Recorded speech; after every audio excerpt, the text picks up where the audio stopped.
آپ کی آواز بھی ماشاءاللہ آپ کی عمر سے زیادہ خوبصورت. اب اس کے ساتھ ساتھ ہمارے پاس جو ہے وہ ہماری اس محفل کو چار چاند لگانے کے لیے آپ لوگوں کے علاوہ کچھ گیسٹ اسپیکرز بھی موجود ہیں, اور میں چاہوں گی کہ ہم اپنے گیسٹ اسپیکرز کو بلوائیں اور ان سے اس جو تقریب ہے وہ اس کے بارے میں کیا کہنا چاہتے ہیں, جو کاوش عامر صاحب نے کی اس کے اوپر ان کا کیا کہنا ہے. تو سب سے پہلے میں دعوت دینا چاہوں گی مصطفیٰ کمال پاشا صاحب کو. ہز ایکس ڈی جی ٹیپٹا ریٹائرڈ اینڈ ناؤ چینل 5 پہ بھی کالم نگار کے نام سے شو کر رہے ہیں. He is a mentor to many people, like out of them I am also the one. So sir I just want to کیا پائیں آپ.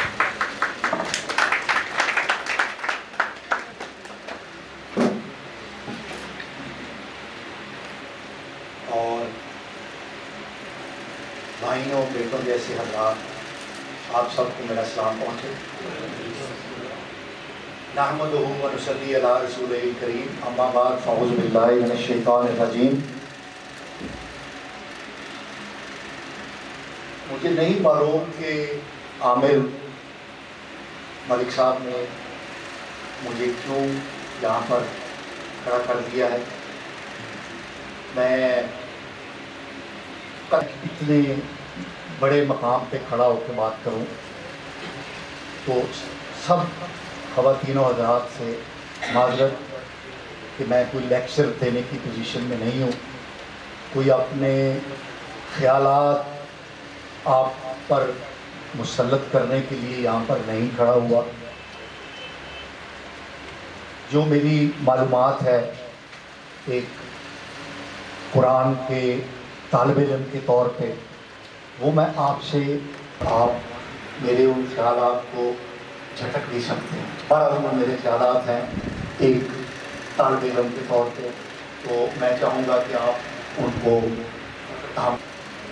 آپ سے تھوڑی سی بلند سطح پر کھڑا ہوں, اتنا مجھے مارجن آپ ضرور دیجیے گا.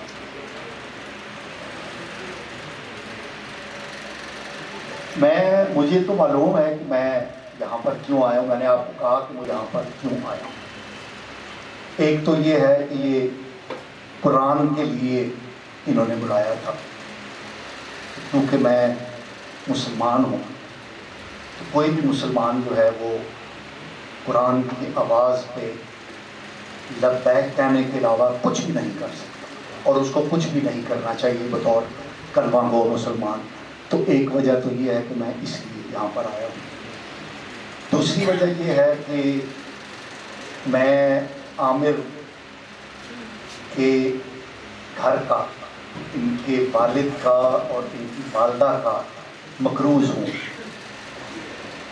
میں نے اپنی صحافتی زندگی کی جو ابتدا تھی وہ میں نے ان کے والد صاحب, اللہ انہیں ذریعہ رحمت کرے, QZ ملک صاحب سے ABC کوما فل سٹاپ اپر لوور کیس کے طور پر سیکھا. اور میری جو پہلی تحریر تھی جو ڈاؤن میں چھپی تھی وہ بھی ان کے والد صاحب کے قلم سے درست ہو کے تو گئی تھی. اور دوسرا, میں نے عامر کی والدہ کے ہاتھ سے ان گنت دفعہ کھانے کھائے. ان کے ہاتھ کی پکی ہوئی سوندھی سوندھی خوشبو والی روٹیاں اور سالن کھایا ہے. تو میں عامر کے ابا امی کا اپنے آپ کو مقروض سمجھتا ہوں, اس لیے میں انکار نہیں کر سکا اور آج یہاں پر آیا ہوں. اور یہ میں بات آپ کو اس لیے بتا رہا ہوں کہ مجھے 1.5 سال ہو گیا ہے کہ میں ریٹائرڈ لائف گزار رہا ہوں, اور میں جمعہ, ہفتہ اور اتوار گھر سے باہر نہیں نکلتا. میں نے اپنے اوپر ایک ڈسپلن بنایا ہوا ہے کہ میں کسی قسم کی سرگرمی کے لیے جمعہ, ہفتہ اور اتوار کو باہر نہیں نکلتا. تو آج اتوار ہے تو میں پھر بھی حاضر ہوا ہوں, تو اس کی میں نے آپ کو 2 وجوہات بتا دی. اب آتے ہیں اصل موضوع کی طرف. میرے 3 ہیڈنگز ہیں جن پر میں بات کروں گا آپ سے. ایک قرآن جس کو کلام اللہ کہتے ہیں, اس پر میں تھوڑی سی بات کروں گا. اور دوسرا جو قرآن کا مخاطب ہے محمد عربی صلی اللہ علیہ وآلہ وسلم، اس والے سے بات کروں گا. اور تیسرا میرا پوائنٹ ہوگا قرآن، اسلام اور مسلمان. اور یہ بڑی مختصر بات ہوگی، آپ پریشان نہیں ہونا کہ یہ موضوع بڑے ہیوی ہیں. بڑی مختصر سے بات کروں گا. قرآن جو ہے یہ اللہ رب العزت کا کلام ہے، اور اللہ نے انسانوں کے ساتھ جو کلام کرنے کی ابتدا تھی وہ حضرت آدم علیہ السلام سے کی تھی. اس کی جو بھی شکل تھی اس پر ہم بحث نہیں کریں گے. پھر ہم نے دیکھا کہ نوح علیہ السلام سے ایک نیا سلسلہ شروع ہوا، نئی دنیا کا رب العزت نے بنائی طوفان نوح کے بعد. اور پھر اللہ کے مخاطب ہونے کی جو تاریخ ہم تک مسبوق اور منضبط ہو کر پہنچی ہے وہ حضرت ابراہیم علیہ السلام کے ساتھ جو اللہ کا کلام ہے وہ ہمارے پاس ریکارڈ کی صورت میں پہنچا ہے. زبور، تورات، انجیل اور اس کا آخری جو ایڈیشن ہے وہ قرآن کریم فرقان حمید ہے جو ہم تک پہنچا ہے.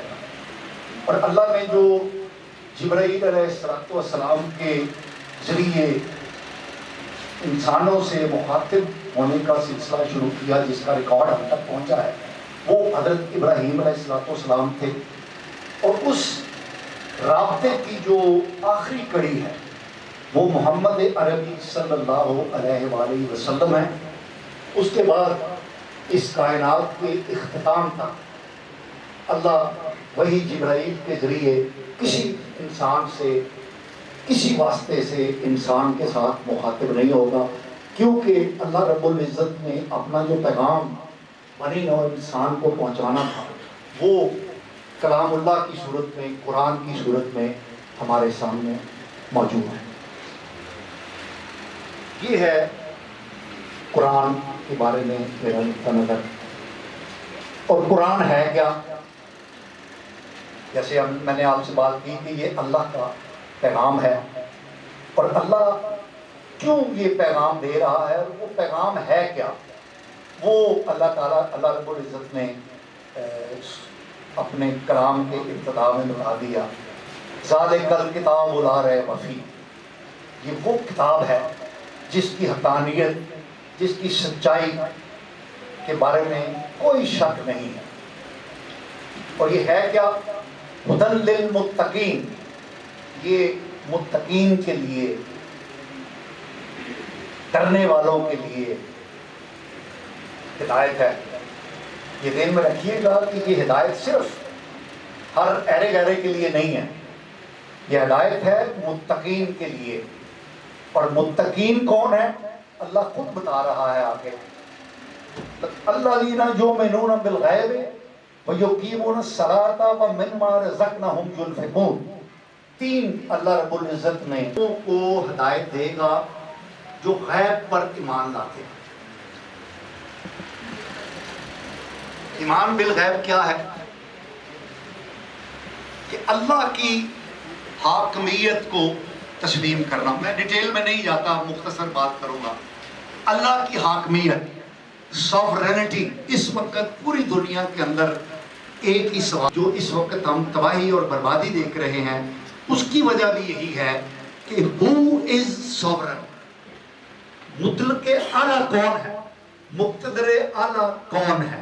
اس کا فیصلہ ہم نے ابھی تک نہیں کیا اپنے ملک کے اندر کہ مقتدر اعلیٰ عوام ہے یا مقتدر اعلیٰ فوج ہے یا مقتدر اعلیٰ عدلیہ. بالغیب یعنی جو مجھے مقتدر اعلیٰ مانتے ہیں کہ ہوئی سورن، اللہ رب العزت تمام کائنات پر غالب اور حاکم ہے.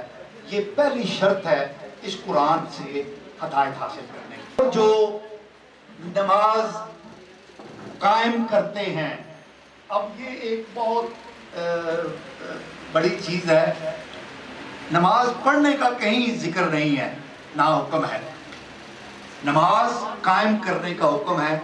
اور نماز کے بارے میں کہا گیا ہے کہ الصلاۃ عماد الدین، کہ نماز جو ہے، صلاۃ جو ہے، دین کا ستون ہے.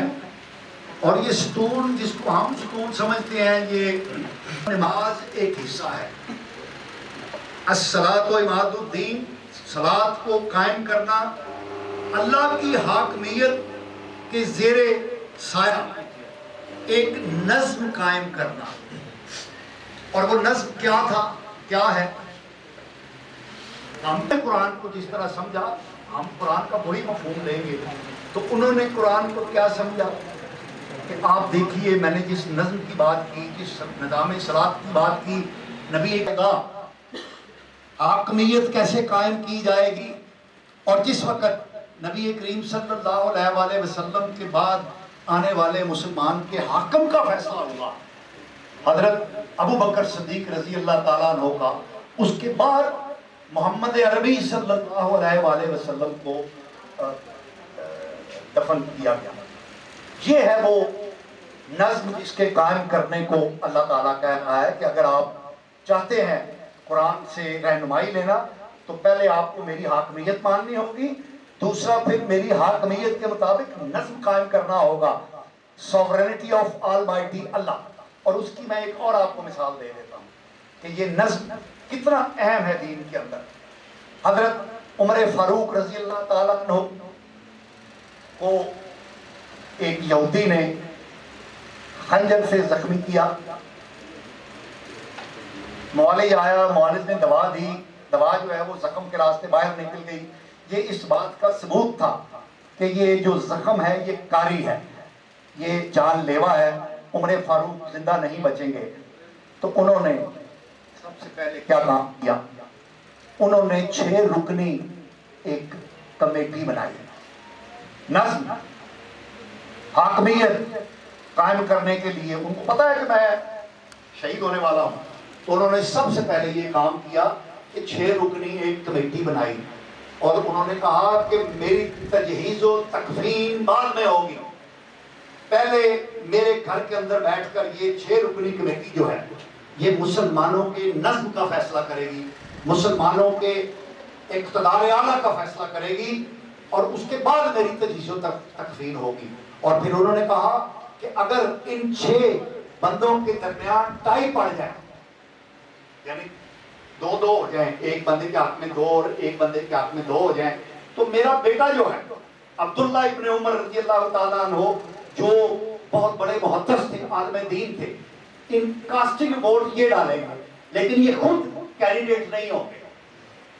اور آگے سنیں کیا کہا حضرت عمر فاروق رضی اللہ تعالیٰ عنہ. انہوں نے کہا کہ جس وقت مسلمانوں کے نظم کا فیصلہ ہو جائے تو اس کے بعد اعلان کیا جائے کہ یہ مسلمانوں کا حاکم ہوگا، یہ مسلمانوں کا خلیفہ ہوگا، اور اس کی جو بھی کوئی مخالفت کرے اس کی گردن تلوار سے اتار دی جائے. اور انہوں نے نام لیا، چاہے وہ عثمان ہو چاہے وہ علی ہو، اور یہ دونوں رسول کے داماد تھے. تو مسلمانوں کے نظم کی اتنی اہمیت ہے جس کا اللہ قرآن کے اندر ذکر کر رہا ہے. هدى للمتقين الذين يؤمنون بالغیب ويقيمون الصلاة، جو اللہ کی حاکمیت کو مانتے ہیں اور اس کا نظم قائم کرتے ہیں. اور تیسری جو اللہ نے اپنے کلام کے اندر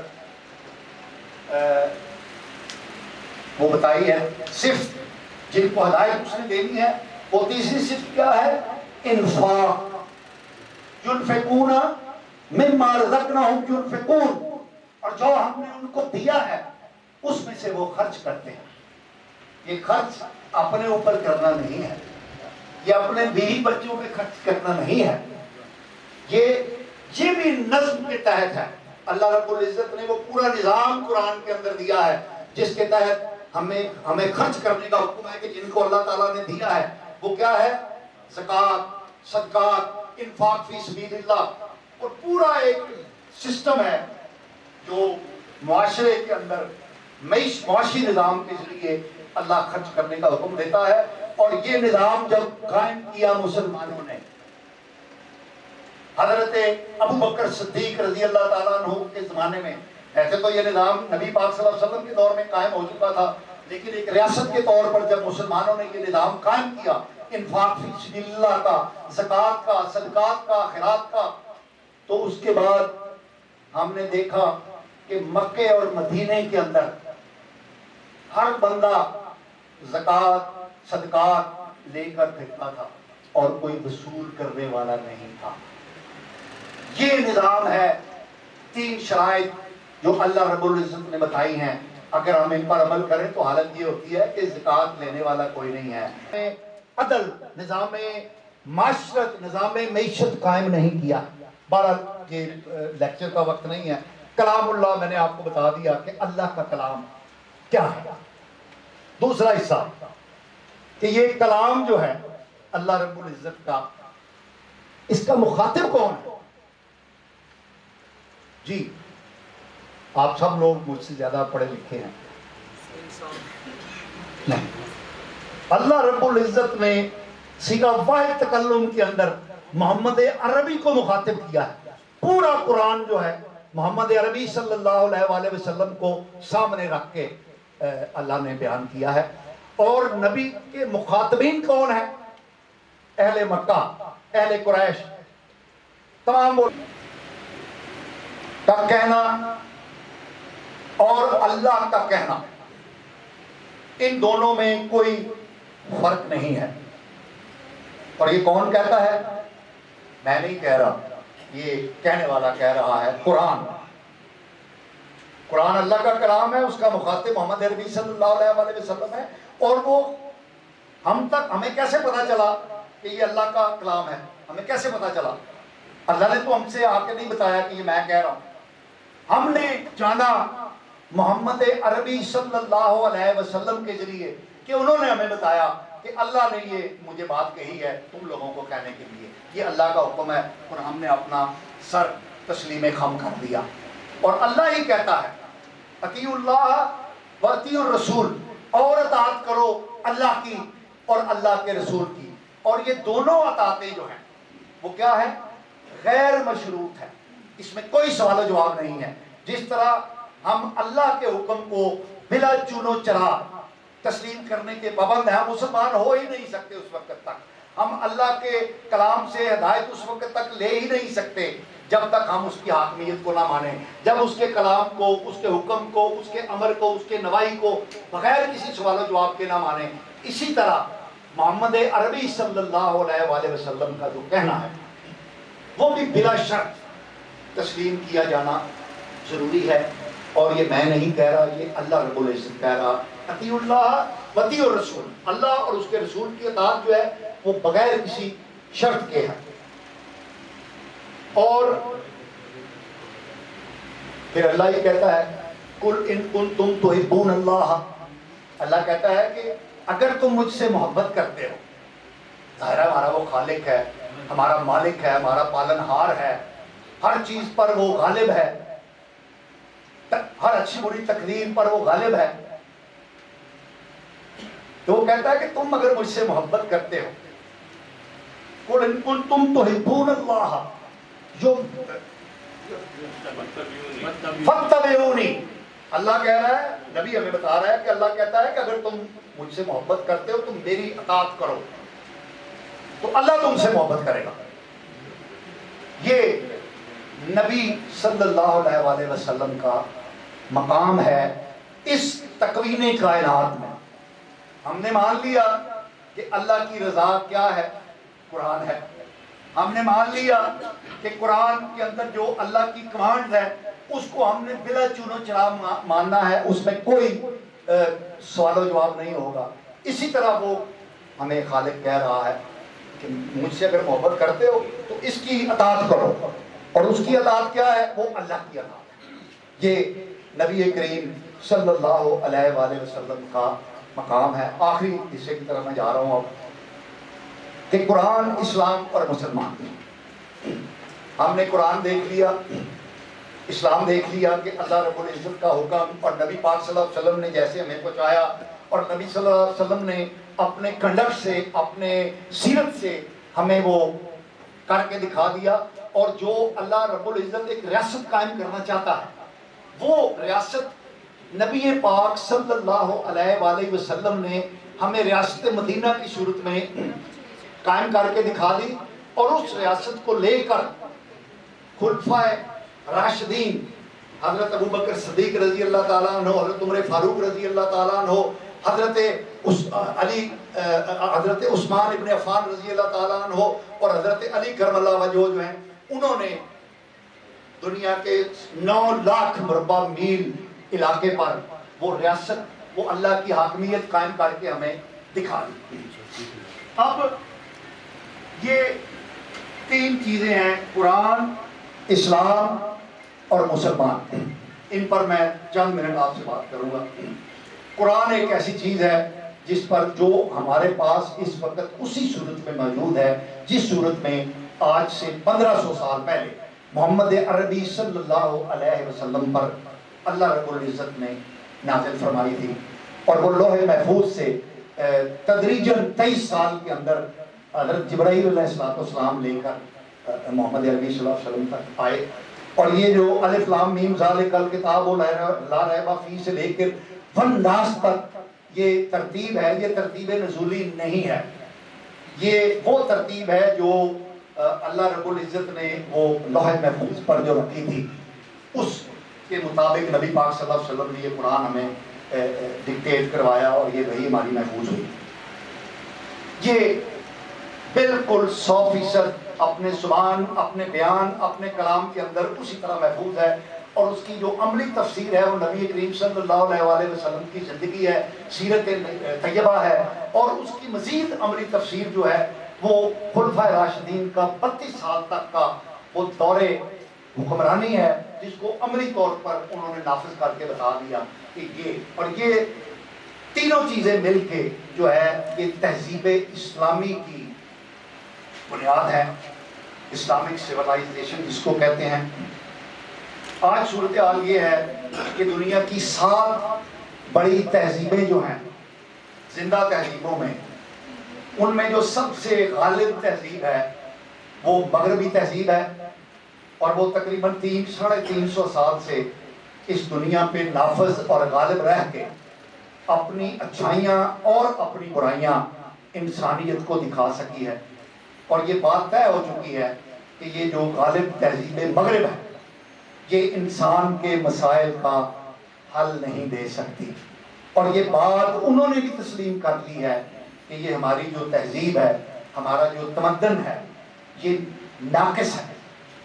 اس کا میں آپ کو سب سے بڑا ثبوت یہ دیتا ہوں. اس تہذیب کے بانی مبانیوں میں جنہوں نے غلبہ اس تہذیب کو دیا، یہ گریک سے رومن اور رومن سے پھر ویسٹرن سیولائزیشن بنی. تو ویسٹرن سیولائزیشن کی جو ابتدا ہوئی تھی وہ انقلاب فرانس سے ہوئی اور پھر برطانیہ نے اس کو پوری دنیا پر غالب کیا. برطانیہ کے بعد امریکہ جو ہے اس وقت اس پوری تہذیب کا نمائندہ اور علمبردار ہے. اور اس کی حالت یہ ہے کہ آج سے 23 سال پہلے انہوں نے ایک فیصلہ کیا، ایک 20-22 سالہ ریسرچ کی بنیاد مغربی تہذیب کے ٹھیکیداروں نے، اس کے جو غالب لوگ تھے، انہوں نے 20 سالہ ریسرچ کے بعد یہ فیصلہ کیا کہ امریکہ کے اندر، یہ ذرا غور سے آپ بات سنیے گا بس 2 منٹ. انہوں نے یہ ریسرچ کے بعد دیکھا کہ امریکہ کے اندر اور ویسٹرن کنٹریز کے اندر جو 100 انسان مذہب کی تبدیلی کرتے ہیں، یہ غور سے بات سنیے گا، جو مذہب کی تبدیلی کرتے ہیں، اپنا مذہب تبدیل کرتے ہیں، ان میں سے 55% جو لوگ مذہب کی تبدیلی کرتے ہیں وہ اسلام کو اڈاپٹ کرتے ہیں. یہ میری بات آپ کو سمجھ آ رہی ہے کہ 100 انسان مذہب کی تبدیلی جب کرتے ہیں تو ان میں سے 55 مسلمان ہوتے ہیں. اور پھر انہوں نے 23 سال پہلے فیصلہ کیا کہ ہم اس ٹرینڈ کو ختم کریں گے، اور انہوں نے پھر اسلام کو ایک دہشت گرد دین کے طور پہ پیش کرنا شروع کر دیا. اور وہ 9/11 کا واقعہ ہوا اور ہم دیکھتے ہیں کہ اب اس وقت اسلاموفوبیا جو ہے وہ پوری دنیا پہ جو وہ غالب ہے، اور اسلام اچھا جو کام کیا ہے وہ قرآن اسلام اور مسلمان کو اس کتاب کے اندر جوڑ دیا ہے۔ اس کے اندر قرآن بھی ہے، اللہ کا کلام ہے، اس کتاب کے اندر قرآن کی تعلیمات بھی ہیں سلیکٹڈ، اور وہ اسلام کیا ہے یہ بتاتا ہے، اور اس کتاب کا مخاطب کون ہے؟ مسلمان ہیں۔ تو عامر کی یہ جو کاوش ہے قرآن اسلام اور مسلمان کو مخاطب کرنے کی، یہ قابل ستائش ہے، اور مجھے اس بات پر فخر محسوس ہو رہا ہے کہ میں اس کتاب کے حوالے سے آج اتنے پڑھے لکھے خواتین و حضرات سے مخاطب ہوں۔ آپ کے بارے میں مجھے کوئی شک نہیں ہے کہ آپ اتوار والے دن ایک قرآنی کتاب کی لانچنگ میں تشریف لائے ہیں، تو اس کا مطلب ہے آپ دانش جویان ہیں، آپ نالج سیکر ہیں، آپ علم حاصل کرنا چاہتے ہیں، اور آپ اللہ کا کلام کا علم حاصل کرنا چاہتے ہیں۔ تو مجھے یہ فخر محسوس ہو رہا ہے کہ میں آپ جیسے خواتین و حضرات سے مخاطب ہوں۔ دعا ہے کہ اللہ رب العزت ہم سب کو قرآن کو پڑھنے، سمجھنے اور اس پر عمل پیرا ہونے کی توفیق عطا فرمائے۔ وما علینا الا البلاغ۔